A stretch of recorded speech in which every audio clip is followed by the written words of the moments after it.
Good morning, everyone. Hi. I want to say that today's shiur is not going to be the most sophisticated lecture that you've ever heard, because I want to keep things really simple. And I know that there's people out there who, for whatever reason, have not necessarily run a Seder on their own before, or they have run a Seder, but this year is going to be quite different than usual. And therefore, what I want to do is go through the Seder literally stage by stage, so that we can provide you with the tools that are required, if you listen back to this shiur, if you want to take notes now, to enable you to run the Seder smoothly, meaningfully, so that your Seder will be as beautiful as possible. So I'm going to begin by saying that many years ago, when I was a rabbi in London, I invited a couple of people to my shul to talk about running a Seder in a meaningful way. And one of them is called Noam Tzion. And I saw that on Times of Israel, they had published a Haggadah. I'm going back 20 years, which really enables people to use every part of the Seder in a meaningful way, that there's no aspect of the Seder which isn't meaningful. And over the years, I have shared that Haggadah with people. As you know, if you've been part of my community, I've published, for example, pamphlets with images of the four sons, many different images of the four sons, which they reproduced in their Haggadah. I found others, but the idea that the way that four sons are depicted in the Haggadah is an indicator of different eras in Jewish history and Jewish culture, etc. And that was their idea. So they turned the four sons not just into the basic question and answer format that we see in the actual text, but they also created a cultural backdrop to it, a historical backdrop to it, so that we can get some sense of different Seders that existed throughout the ages. And perhaps I will share one or two of those. I think over the past several years I've published, in every year we send it out to the shul, we put it out at the shul Seder, and I will say, if I remember, Carly I'm sure will remind me, I will send them out to the community over the next couple of days. But I saw in the Times of Israel that Noam Tzion has actually come up with a coronavirus Seder planner, which I think is extremely useful to look through. I've read through it. I'm extremely impressed. I was always impressed by his work. I'm extremely impressed. His original Haggadah was called A Different Night. And those of you who have been to my previous year's Haggadah explanatory shiurim will know that I've used that Haggadah extensively. But he's now come up with this coronavirus Seder planner. The problem with logging onto Times of Israel is that it sucks up a lot of energy from your internet. And therefore what I asked Carly to do was to take all the text from the article in the Times of Israel, stick it onto a Word document and create a PDF. And what we're going to do right now is we're going to give you the link to our Shul Cloud site, which will enable you to access this as a PDF, so that you can go through this document, which is extremely helpful to help you plan your Seder in this particular year, where we're also isolated from each other. We've got much smaller Seders or different Seders than we were expecting to have, and to go through it. So Carly, are we ready for that? In a minute. Okay, that's good. No, that's a good answer. I like that answer. Thank you so much. So if you click on that link, and we're also going to send it out to our WhatsApp community group. If you're not yet part of that group, if you could please send your cell number to Carly, and she'll add you to the group, the Yimba community group. We're constantly providing updates both on the situation in general and in terms of Pesach and Jewish community needs. So we will send you that link over the next day or two, and we'll be able to help you in that way. All right, so I just want to show you, this is what the document looks like. A coronavirus Seder planner, an extremely helpful document, information in there which will help you create a meaningful Seder. Let's begin, as we always do, at the beginning. Haggadah Shel Pesach is one of the most organized, scripted events in the Jewish calendar. So the Seder that we have on Pesach night is not a random thing and that you walk into it not knowing what to do. You know exactly what to do in every given moment of the Seder. And at the beginning of the Seder, we actually go through the different acts of the Seder, which there's 15 acts in the play. It begins with Kadesh and it ends with Nirtzah. And each act, some of them are shorter, some of them are longer. Each act is significant in your planning of the Seder. And I just want to go through it because I feel that, even if you've done it many times before, it is useful and helpful to understand exactly what is expected of you at each given moment of the Seder if you're a Seder leader. And if any of you have attended one of my communal Seders, will know that I always designate Seder leaders at each table. I don't expect to lead the Seder on my own. There's 150, 200 people at a Seder. I want each table of 10 or 15 people to lead their group, and each of them is going to run the Seder, perhaps at my direction at a communal Seder, but run the Seder for their particular group on the night of the Seder. This year, the communal Seder is in different locations. Every one of us is going to be in our own home, where we are confined with stay-at-home orders. However, the Seder Leader concept hasn't left, hasn't departed, and therefore I'm speaking today at the Shiur to all of you who are going to be Seder leaders. I'm not talking about the cooks and the chefs. I have no doubt that the food that will be prepared and served at the Seder will be Shulchan Aruch. I don't need to tell you anything about. It's going to be a beautiful meal. That's not what I mean. What I mean is to have a proper, meaningful Seder where we truly experience that which those who planned the Seder a couple of millennia ago had intended for us throughout Jewish history until the arrival of Mashiach. That's really what the Seder is about. So I have to tell you, I use a very basic Haggadah. This is the Haggadah I use. It's a Haggadah which I bought many, many years ago when I was the rabbi in London, when we ran communal Sedorim in London. And over the years, I've used the same Haggadah. There's 2 or 3 different versions, similar versions of this Haggadah. And you don't need to use a complicated Haggadah at Seder night. In fact, my recommendation to you is, if you have a complicated Haggadah, look at it before the Seder. So, unless it's one which has a lot of images and pictures, anything which has explanations is going to act as a distraction.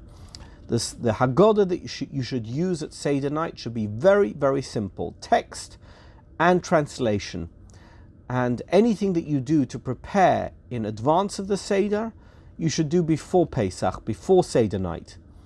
At the Seder itself, use a simple Haggadah. That is the best thing to do. If at all possible, everybody should use the same Haggadah, because then you can tell people which page we're on and what it is that we're reading. Otherwise, there's confusion between different people at the Seder as to what it is that you're referring to. And rather than have any confusion, keep things simple. If that's at all possible, make sure to use the same Haggadah. As many of you as possible at the Seder to use the same Haggadah. So the first thing at the Seder is to go through the list, Some people read through it. We ask the children to sing it, Kadesh Urchatz, Karpas Yachatz, etc., to go through all the different aspects of the Seder before we begin, so that we know exactly what is going on. But I'm not going to go through that, because I'm going to actually go through it piece by piece, and hopefully we're going to get through as much of it as possible today. I know that time is running. A Seder generally takes longer than the hour allotted time that I have today, but I'll get through as much of it as possible, and I do want to take your questions. So I don't know how many people are on. I see there's 18 people who are participating in this share. So I want to do as much as I can as quickly as possible, and then take your questions. We begin the Seder with Kiddush. Kiddush is important for two reasons. The first reason it's important is because it establishes the sanctity and the sacredness of the day. What do I mean by that? That the same way as we begin Shabbos and every Yom Tov with Kiddush, we have to begin Seder night and Pesach with Kiddush. But there is an extra significance to Kadesh on Pesach night. Whereas, generally speaking, Kiddush in and of itself is the beginning and the end of the sanctification of that night, of creating a sacred event. When it comes to Seder night, actually Kiddush is only the beginning, in terms of it being the first cup of wine that we're going to drink. We're going to drink 4 cups of wine. The 4 cups of wine correspond to the 4 messages of Geula, of redemption, that are mentioned at the beginning of the Exodus story in Exodus, in Shemot. And Kiddush launches the 4 cups of wine. So we're going to begin with Kiddush. And so on Wednesday night, we're all going to sit down or stand up. I come from an Ashkenaz background where we sit down for the whole of the Seder. We don't stand up for any aspect of the Seder. Derech Cherus, in the way of freedom. But there are some people who stand up for Kiddush, and you should follow your own custom. But you begin with Kiddush, and then you sit down at the end of Kiddush. If you've been standing up, or if you were sitting down, you lean back to the left, and you're going to drink the first cup of wine. This is part of the Seder experience. We're going to be drinking 4 cups, full cups of wine at the Seder. Let's talk a little bit about wine. There are 2 opinions as to what kind of wine you should drink at the Seder: red wine or white wine. And I don't know the cultural backdrop to this particular debate, but I imagine the places that said that you should drink white wine, that white wine was superior to red wine, and the places where they said you should drink red wine, that red wine was superior to white wine. The idea being that you should drink the finest possible wine at the Seder. If you want to drink, Piper Heidsieck champagne at the Seder, that is entirely appropriate, because you should drink the finest possible wine at the Seder. 4 cups of wine, which are a demonstration of the redemption of the Exodus from Egypt. Now, there are some people who can't tolerate alcohol. That's not a problem at all. Then drink grape juice. We have enough rabbinic opinion that says that grape juice, anything that comes from a grape over which you can say Bera Pri Hagofen, is appropriate to drink at the Seder.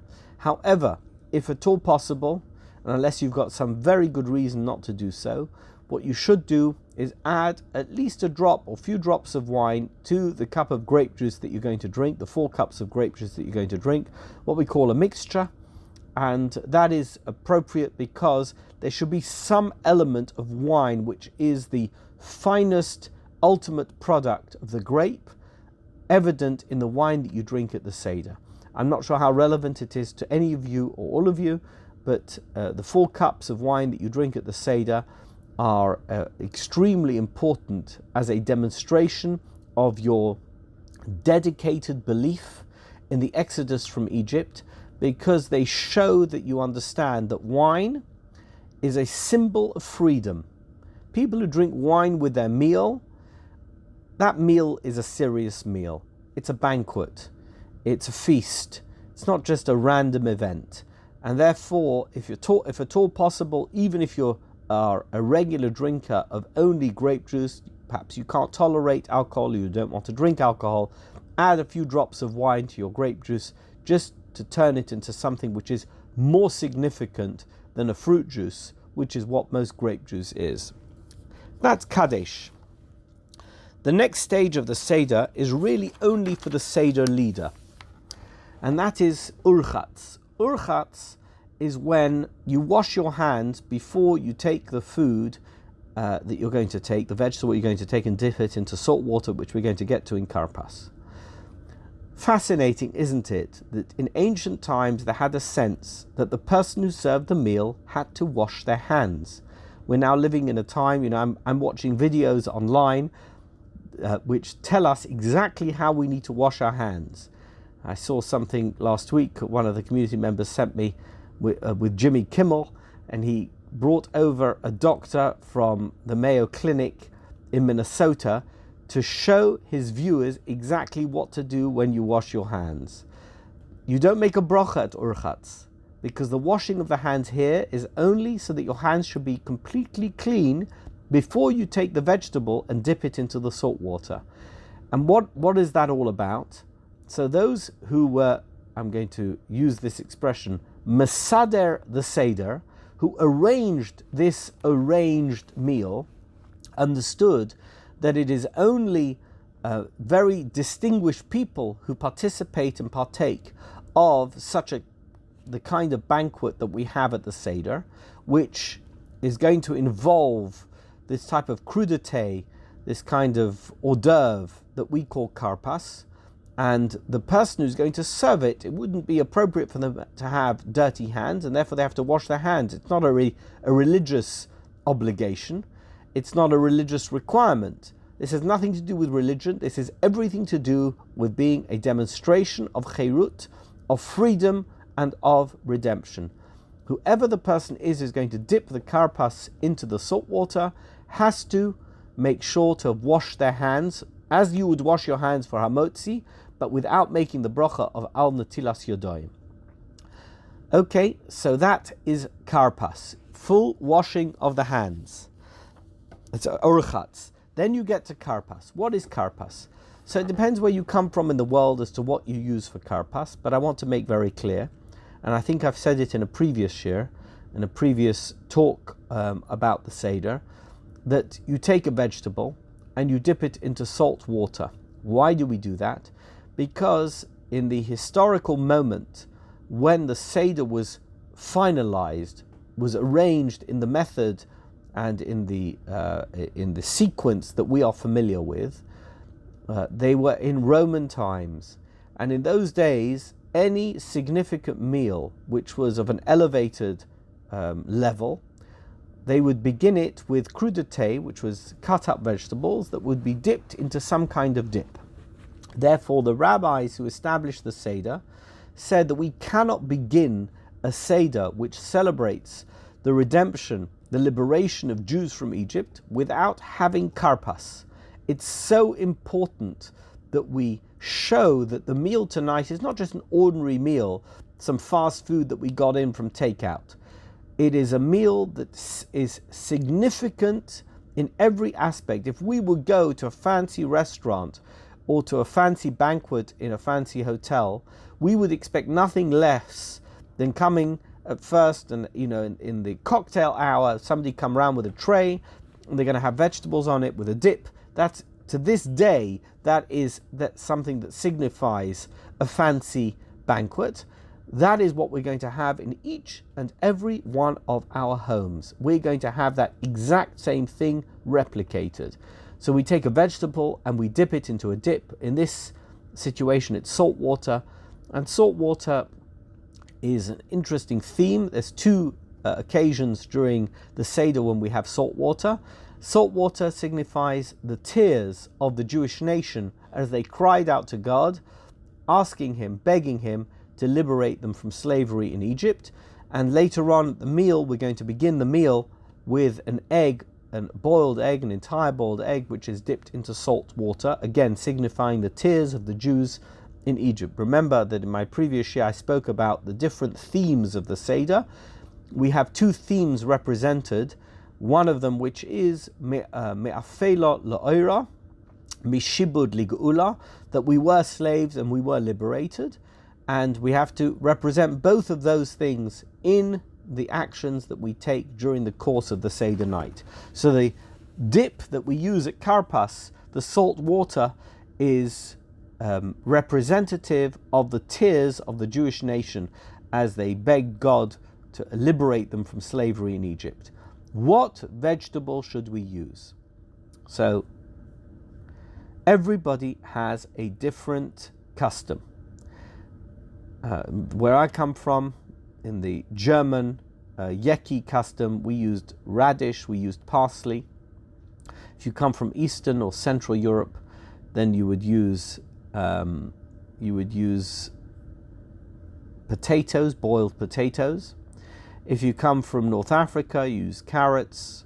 Some people use celery, and I'm sure that there's a range of others which I haven't mentioned.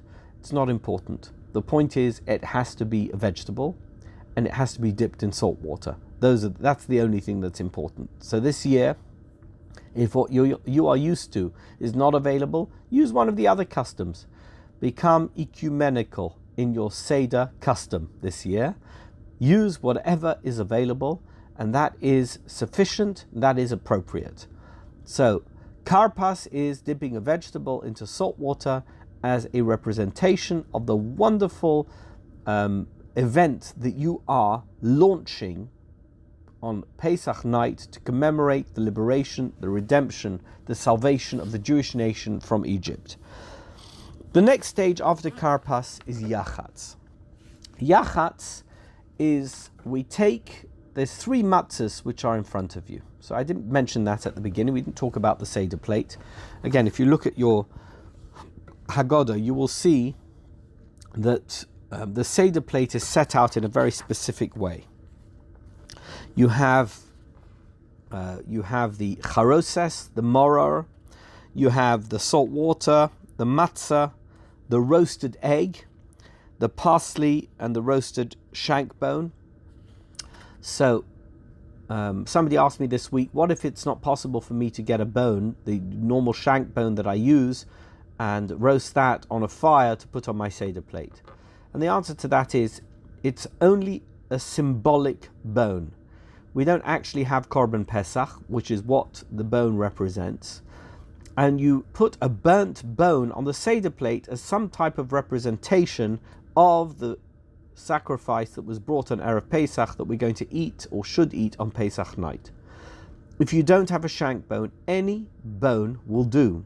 Take the bone from a chicken. Take any bone that you have and burn it on a fire and put it on your Seder plate, and it is completely and utterly okay. Similarly, we have a burnt egg. I don't know if you know that there's a great shortage of eggs in Eretz Yisrael this year. I don't know why. I'm not familiar with the background to this situation. I heard that this morning, a few hours ago, there was a delivery, a shipment of eggs was to Haifa docks, and that they're going to try and get as many eggs as possible all over Israel. I don't know how successful they will be, and I don't know how they're going to ration the eggs throughout Israel. But we take an egg, and it's a representation of the Korban Chagiga, which was the festival sacrifice that was brought on every festival, not just Pesach, but on Pesach we have it represented on the Seder plate because we have laid out in front of us all the different props which remind us of the festivity of the moment. Similarly, we have the moror that we're going to eat. We don't have to have it on a Seder plate, you would think, because we can just take it out of the refrigerator when we need it. That actually you have it on the Seder plate. It's all part of showing, demonstrating, illustrating how special this moment is. Moror, charoses, you're also going to have the karpas, whatever vegetable it is that you're going to be eating at karpas, you have that on the Seder plate. And you're going to also have the chazeres, which is the actual leaf that we use for moror. So that's also going to be on the Seder plate. And finally, you're going to have three matzahs. You put 3 matzahs in front of you. So there's different Seder plates that people have, and you may not have a Seder plate at all. It's not important. You don't need to have one, and if you don't have one, your Seder is completely fine. What you need to do is put 3 matzahs, shmura matzah, whatever matzah you have, one on top of the other. The bottom one is called the Yisrael. The middle one is called the Levi, and the top one is called the Kohen. That is the division of the matzahs. And then you put the other aspects of the Seder plate either on another plate, or if you have a large ka'ara, you're going to put the matzahs in the different slots that you have in that ka'ara, and then you're going to put the different aspects of the Seder plate on top in the plate which is on top. But when you get to Yachatz, what you do is you take the Levi matzah, the middle matzah, and you split it. Now you can't split a matzah into half, you split it into 2 parts. Whatever is the larger part is going to be left aside for the afikomen. What is the afikomen? We'll get to that later. But the afikomen is what you're going to be eating right at the end of your meal.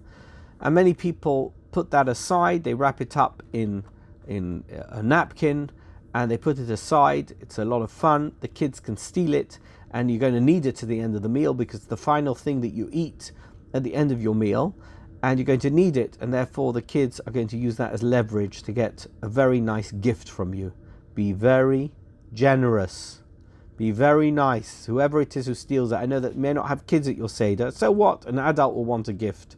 As long as they don't ask for a Ferrari, give them whatever they want. Okay, so you split the matzah into half, and you put the larger part into a napkin, hide it away for afikomen, and the smaller part you insert, the Levi, you insert it back into the middle between the Kohen and the Yisrael of the 3 matzahs. Okay, so now you've done Yachatz.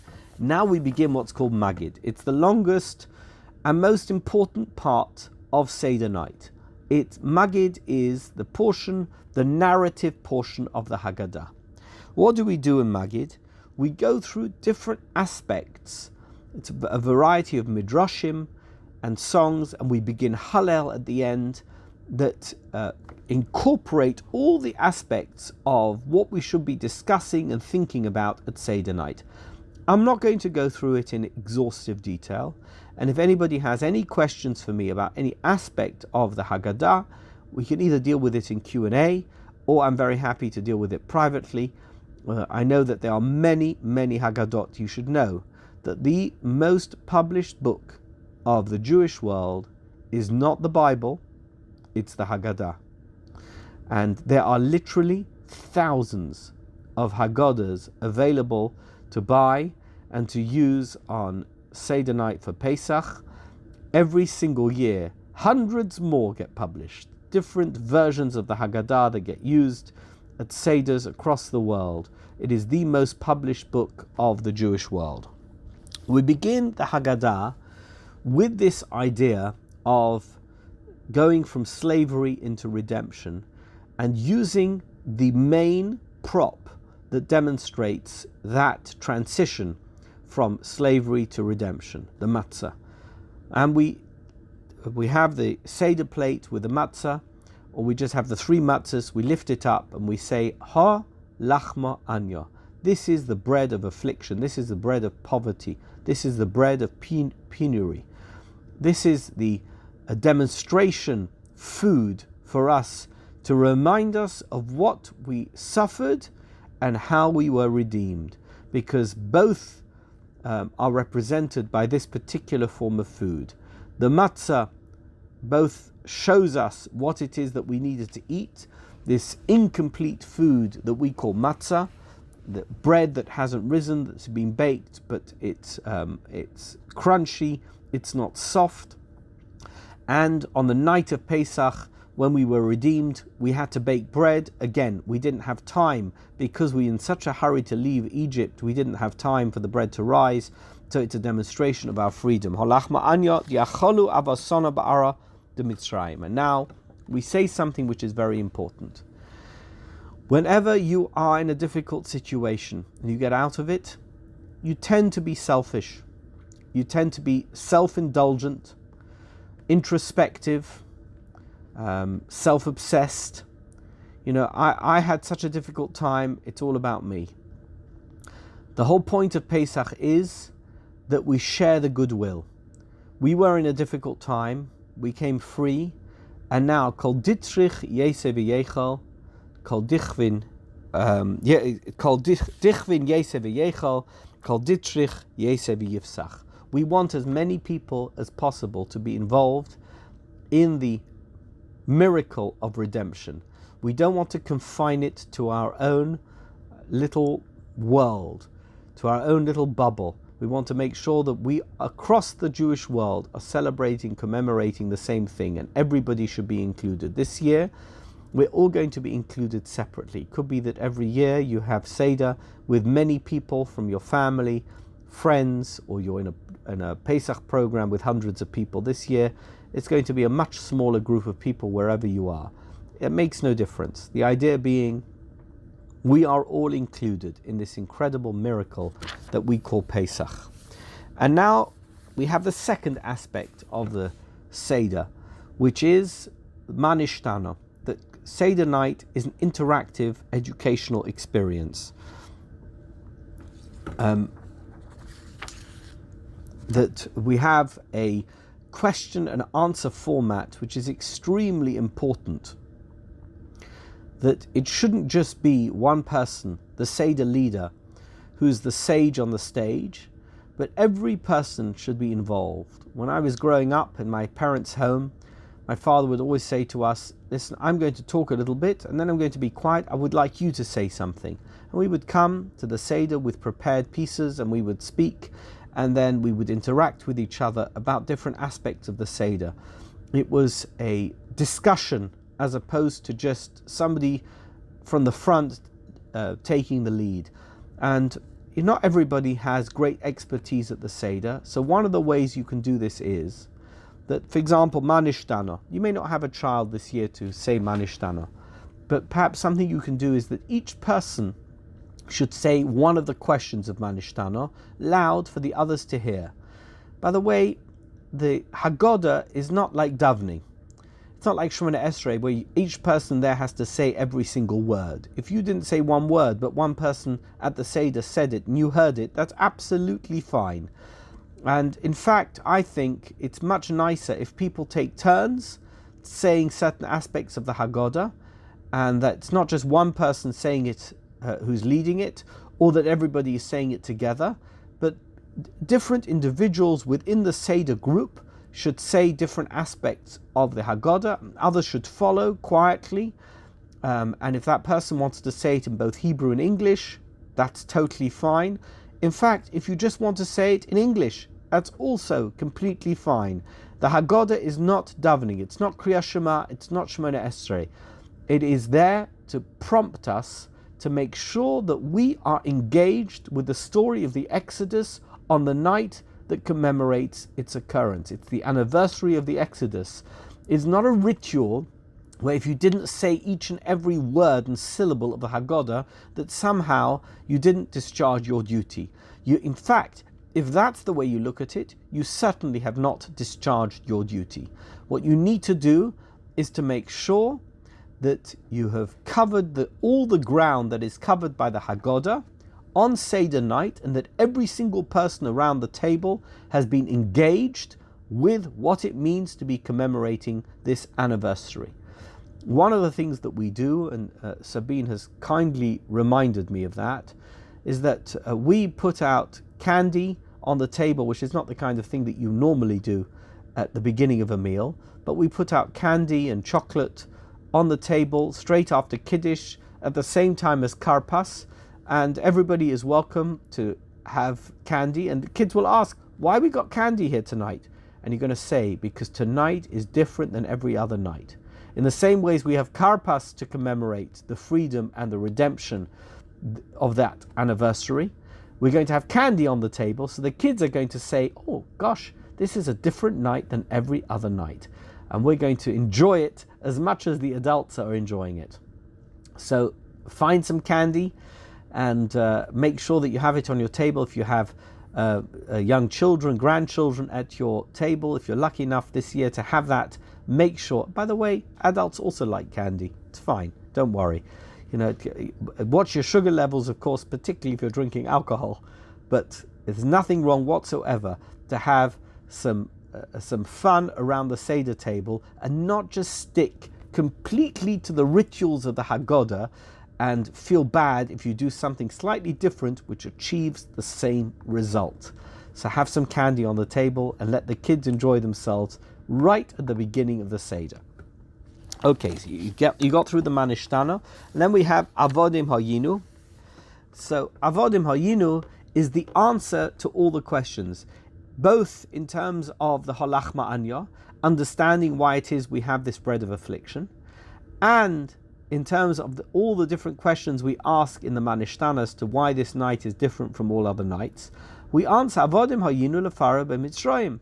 We were slaves in Egypt. Do you know what the origins of our nation is? Where do we come from? Who are we?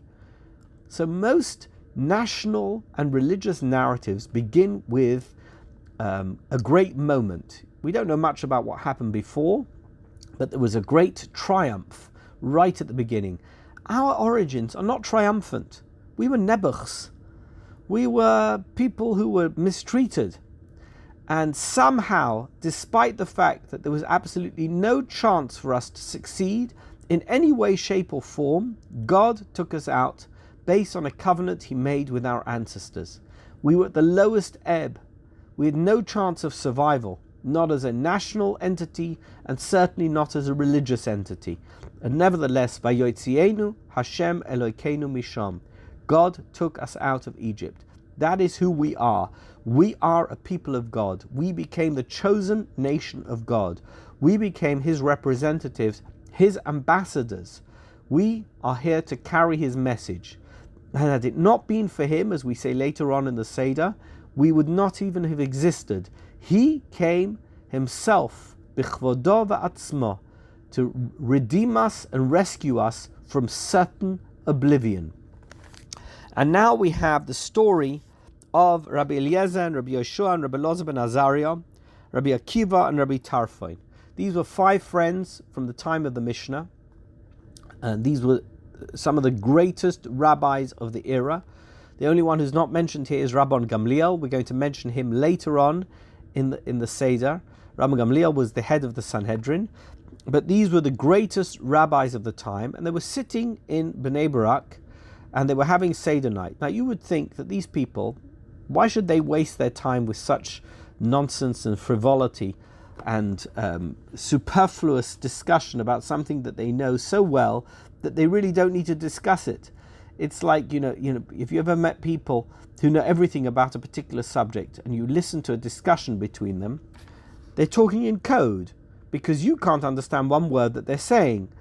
And they just, they mention, oh, did you read that book? Of course. Did you see what was on page 51? Yes, I saw, but what was on page 54 was incredible. You've got no idea what they're talking about. And in 5 minutes, they've had a discussion that if you would ask them for every detail, would take them 2.5 hours.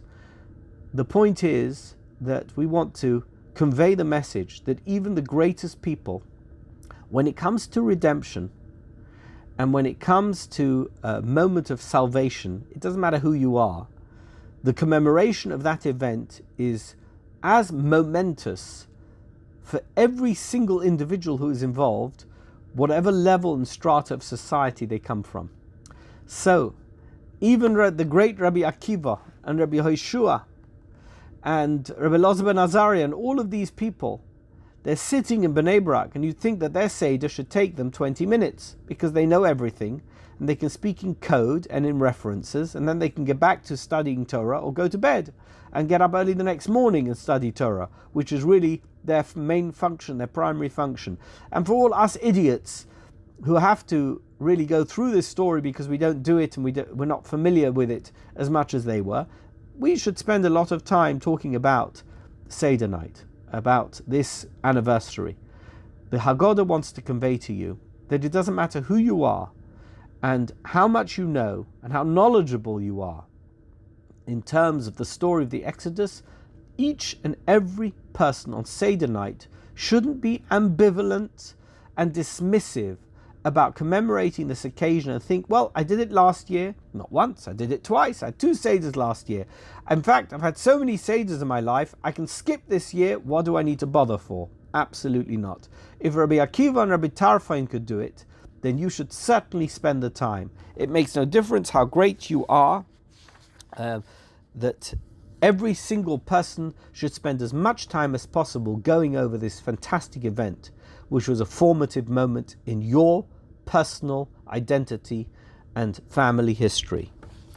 So now, we go now to the 4 sons, and I'm not going to delve too deeply into this, but to say to you as follows, that everyone knows that different children and adults have different personalities, different needs, different things that stimulate them.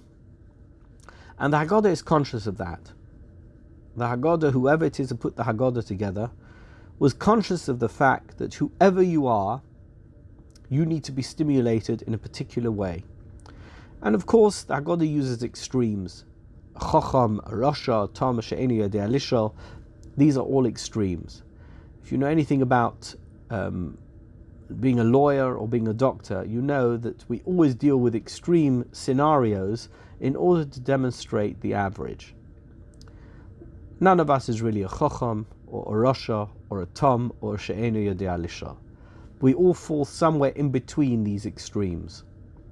And the Haggadah wants to tell you that whoever you are, and whatever your background, whatever your interests, whatever it is that stimulates you in particular, on Seder night, we all, to a certain degree, have to become engaged, have to be willing to be engaged with the story of the Exodus from Egypt. It is the defining moment of our Jewish identity, of the origins of who we are as Jews. And on that basis, we cannot simply dismiss it as ancient history. It is relevant to us. And each aspect of it, however that aspect is relevant to us, should be the stuff that stimulates us on Seder night. So if there's one part of the Haggadah that really stimulates us, for example, some people love singing. Make sure that Seder night is a night of great song. Sing. Enjoy it. Join in with others who are singing. If you're a great intellect or more intellectually inclined, then make sure on Seder night that you use the opportunity of this anniversary to engage intellectually with the story. If you're a person who enjoys a good meal, and every Shabbos you have a very nice Friday night dinner, make sure that the meal you have on Seder night is considerably better than any meal that you would normally have during the year. And the reason for that is because Seder night should be special. It doesn't mean you're a Chacham or a Rasha or a Tom or She'eni Yodea Lishol. What it means is that you recognize the importance and the uniqueness of Seder night. And if you didn't get it right the first night, that's how lucky we are in Chutz La'aretz. We can do it the second night, right? If you didn't manage the first night, make sure you do it the second night. By the way, all of the above apply. You can like song and intellectual stimulation and a good meal and a nice wine and a good family conversation. All of the above apply. Make sure that the Seder night is a unique experience, and at every stage of the way, you should be conscious of the fact that the only reason you're having this unique experience is because it's Seder night, and because we're commemorating the liberation, the exodus of the Jews from Egypt when we were created and formed into a Jewish nation. That's what we're doing there. So when you have that special food which you never normally have and nobody ever has on Seder night, or when you sing that special song which evokes so many wonderful memories of Seders in the past which you had with different members of your family, maybe some of whom have passed away, it should all be about commemorating this incredible moment, the Exodus from Egypt. That's what it's about. Now, we begin the story. I'm not going to go through all the Midrashim. I'm going to turn now to the song V'hisha Amda, a very important song. We sing the song V'hisha Amda, whatever tune you use. V'hisha Amda l'aveiseinu v'lanu. God has stood by us and our ancestors. There's not just been one occasion in Jewish history when there have been those who wanted to destroy us. It may have started with Pharaoh. It may have started in ancient history more than 3,000 years ago. But at every stage of our history there have been people who've been willing and interested in destroying us. And we've almost succumbed.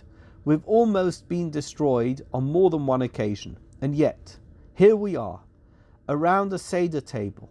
Doesn't matter what country in the world you're in, whether you're in Los Angeles, whether you're in London, whether you are in Jerusalem, whether you're in Johannesburg, or whether you're in Sydney. Wherever you may be, you are a representative of a nation that has endured every possible weapon and every possible attempt to destroy it. That is an incredible achievement. That in and of itself is something to celebrate on Seder night. So now, when we celebrate, we cover up the matzah and we lift up the wine. Why do we do that? For the same reason as we do it on Shabbos. That whenever we use wine as a method of celebration, we don't want to embarrass the bread, in this case the matzah, which is made from wheat, because in the Sheva Minim, the wheat comes before the grape. So we cover up the wheat because we don't want to say, well, you've been usurped, you've been outdone by the grape, because the grape really should come after the bread. You see how sensitive we are even to inanimate objects.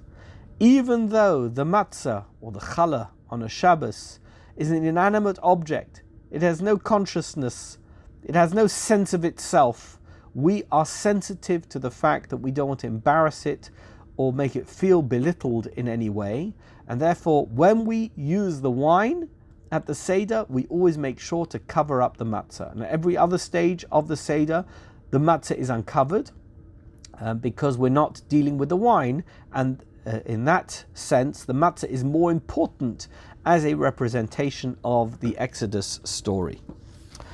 So now I'm going to skip ahead. I'm not going to go through every aspect of the Haggadah. I'm sure that is something that you can do.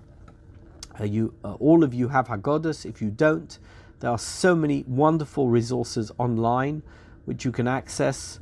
And I know that we've sent out some. If you need more, please be in contact with us and we can help you with that as well. I want to skip ahead to talking about the 10 plagues. So we have various representations of the 10 plagues. First in Dom Va'esh V'Simrois Oshon. Then we have the list of the 10 plagues, Dom Tzfardea Kinim, etc.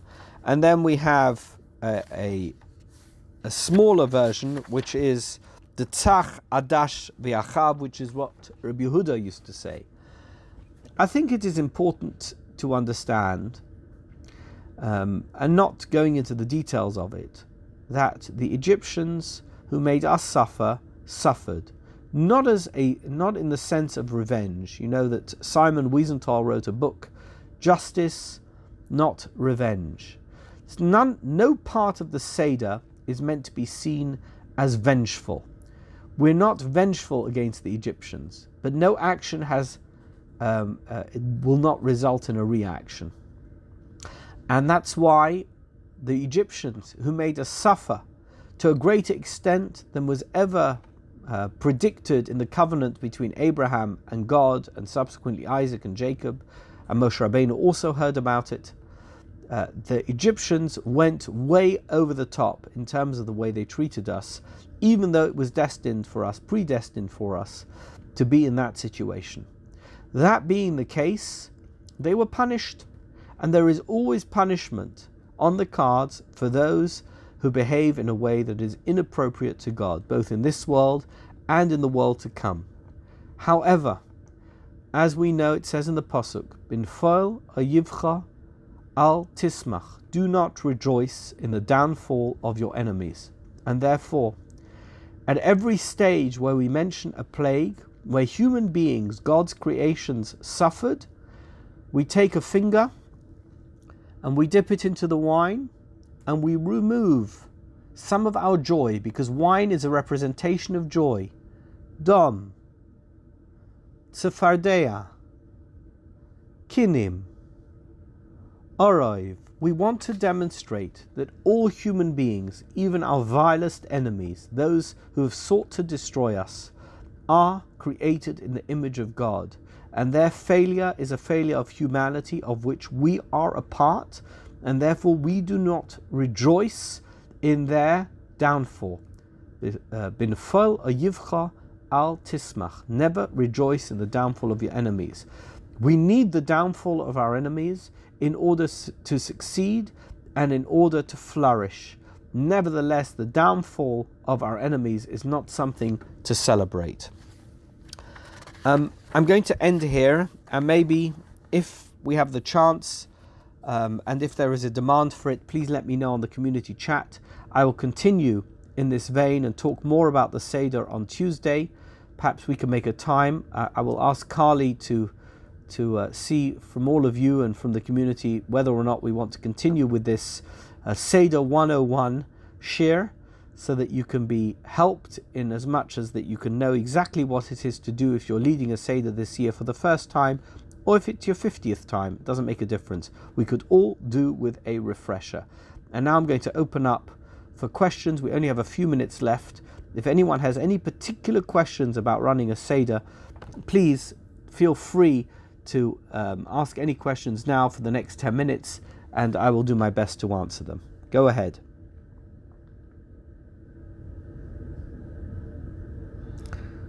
I think everyone's on mute, Carly. Does anyone want to see? If you want to ask a question, perhaps just wave. No questions? So I have to unmute my computer, I see, okay. I got it. Okay, go ahead. Ask. Hello, Rabbi. How are you? Hi, who's that? I can't see who it is. It's Shmuel Thompson. Hi. So it's probably going to be just me and my wife and our 8-month-old. Definitely first time putting together Seder on our own. Wonderful. So the big question would be, in addition to just the logistics, do you have any suggestions for how we can kind of engage ourselves to make it more than just getting too caught up in the technicalities and just reading through it by rote, and actually making it uniquely meaningful when it's just two people? Yes, I have various suggestions. So the first thing is, you don't have to stick closely to the text of the Haggadah if that is not going to be meaningful. Don't do it. What you need to do is find ways of engaging with each other meaningfully on the topic that is being discussed, which is the Exodus from Egypt. I remember that in years gone by, we haven't done it in the last 2 or 3 years, we had a whole range. If I can find it, Samuel, I will send it to you. We had a whole range of songs that we used to sing to different tunes. Generally speaking, they were popular tunes, and they were in English, and we used to sing them together, and it was a lot of fun. And if I can find it, I will certainly send it to you. It was a whole booklet of songs that we used to sing. The other thing is, we used to use props for the Seder, and we still have them, puppets and different Seder, plague props of the Eser Makos. So each one of the Makos had different puppet or different props. So when you come to blood, we have this little cup of red liquid, and when it comes to the frogs, we had frogs that we used to throw across the table, and kinim, little flies or whatever it was, like plastic flies that we would throw across the table, etc., etc. Just ways of engaging in a meaningful way with different aspects of the Seder. It depends really on your personality and your wife's personality as to what's going to engage you. Some people are engaged by that kind of thing, like fun stuff. Other people are engaged by intellectual discussion. Sabine says she has the booklets of the songs. Okay, so Sabine says, Carly's telling me that Sabine has the booklets of the songs, so we'll try and have them scanned. I will scan. Please send it to me. Oh, sure. Yeah, please send it Okay, so we will have that scanned and available for the community group, and we'll send it out on the WhatsApp, and we will also have it available on the website, Carly, correct? Excellent, thank you. By the way, a great thank you to Carly, who's really been incredible in helping us put together all these materials and making sure these shiurim happen. I know I do a lot of the talking, but none of this talking or this interaction would be possible without Carly. So really a big, 3 cheers for Carly. Yeah. Thank you. Okay. Thank you. Okay. I have a question for you. It's Sure. Evan. Hi, Evan. How are you? Great. How are you doing? Tov. Shavua Tov to you. So our daughter Julia said, well, are we going to change the plagues this year to Dam Tzefardea Corona? And I just seems like a worthy thing to throw in. I would look at this Corona Seder script, but any thoughts about is this a modern plague? Is this is what we're? It's certainly a enduring modern some kind plague, of and we're almost not able to talk about anything else. It so dominates our thoughts and our consciousness at the moment. I think that we live in a very unique moment in history, not Jewish history, in history, that we can recognize the power of a plague like no generation ever before. Imagine living in Egypt, which was the center of civilization, and they were, or felt at least, that they were in control of everything. And suddenly their entire lives were upended for months and months on end. They went through 10 plagues. It's not important to make the comparison for it to be exact. But imagine you are the king of Egypt, and this fellow is coming to you from the CDC called Moshe Rabbeinu, and he's warning you of things that are going to go wrong. And you're saying, no, everything's going to be fine, we're in complete control, everything is perfect, and things go wrong. No, we're still in control, the economy's fine, everything's going to be perfect. And things go wrong, one after another, and nothing seems to work. I think we live in a unique moment this year. We will look at these 10 plagues, and it's not about the plague itself. It doesn't have to be Dom Tzefardea Corona, because Dom is Corona, Tzefardea is Corona, Kinim is Corona, everything's Corona. The concept of the plagues was it upended the lives of the Egyptians to the extent that ultimately they gave in to the will of God. That's what happened. That was the net result of the 10 plagues. And this year we can see that every single country in the world has been affected by an invisible plague, what we call in Hebrew a magefa, but it could be one of the Eser Makos. Every single one of us and every single person we know, it's not about whether we've got sick, and hopefully none of us get infected and we all remain healthy throughout. That every single one of us has been affected in ways that were unimaginable even 2 months ago. And we're going to sit this year at the Seder, and we're going to be able to contemplate what it meant for Egypt to go through the 10 plagues. It's not going to be a myth or a legend or a story or a song. It's going to be absolutely real. Does that answer her question? Well, I think that we got people in the South who are going to church regardless of the restrictions, because they're saying, I believe my God's going to protect me. My belief in God is more important than the civil ordinance. And I don't know that it's appropriate to say this is that God wants something from the world. Paroi said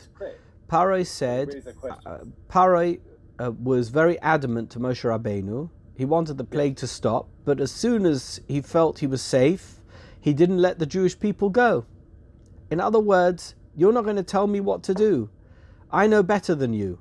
Don't tell me you're Moshe Rabbeinu and you're God's representative. And there are people like that right now. By the way, not just in the Deep South. I'm sad to say I'm in the middle of writing an article about people within our own Jewish community who are not behaving correctly. And hopefully that article will be out tomorrow or maybe latest Tuesday, depending on my times and how much time I have to finish it. But we have people even within our own community who are behaving like Parai, who refuse to accept that there is a power greater than themselves, and want to stick inflexibly to something that they feel is the solution to whatever the problem is. You know that Parai had what is referred to in the Torah as Chartumei Mitzrayim, and they could replicate the plague or whatever it is that they could do, and he felt, oh well, God's not so great, I can do it myself, I'm still in charge. In the end, the world will have to succumb to the reality that they are not in control. And how long these church services will continue, I cannot say, but I do know that in parts of the Jewish world where people have continued to go to shul and to behave as if things are normal, the rate of infection is exponentially greater, and much faster than in any other place in the world. Like for us, thankfully, I just want to say this here, I know that it's something I've discussed with some of you individually. We closed our shul 3.5 weeks ago. I'm glad to say that, to my knowledge, not one person in our shul has been affected or infected by coronavirus. Not one. And the fact is, there were other shuls in Los Angeles and we had a joint call with all the rabbis. I strongly advocated for all the shuls to close. There were those who refused to do so. And unfortunately, in those shuls, people have both died and are currently in ICU. Wow. So, in the end, everybody comes round. So those shuls are, of course, all closed and they're following the guidelines 100%. But we were ahead of that curve. We closed before California advised us to do so, and there were those in the community who were against it, who said, why are you closing? You're paranoid. It's not the advice we're getting. It's ridiculous. Now everybody says we did the right thing. So I would say this to you, that we need to realize that there are powers which are greater than human knowledge, human intellect, human ability, and human capability. And that on Seder night, what a perfect moment for us to highlight that through the medium of the 10 plagues, so that we truly understand the difference of being Parai and being Moshe Rabbeinu. Let us hope that we're all going to be Moshe Rabbeinu. I think it's a great answer. Yes. Thank you so much, Evan. Thank you. Thank you. Okay, so we'll leave it here, and hopefully we'll regroup on Tuesday, and I'll continue and do the rest of the Seder on Tuesday. And it's really a pleasure welcoming you all here today. Thank you so much. And again, thank you to Carly. Thank you all. Thank you. Thanks, Carly. Thanks, Rabbi. Thank you. Thank you. Bye-bye.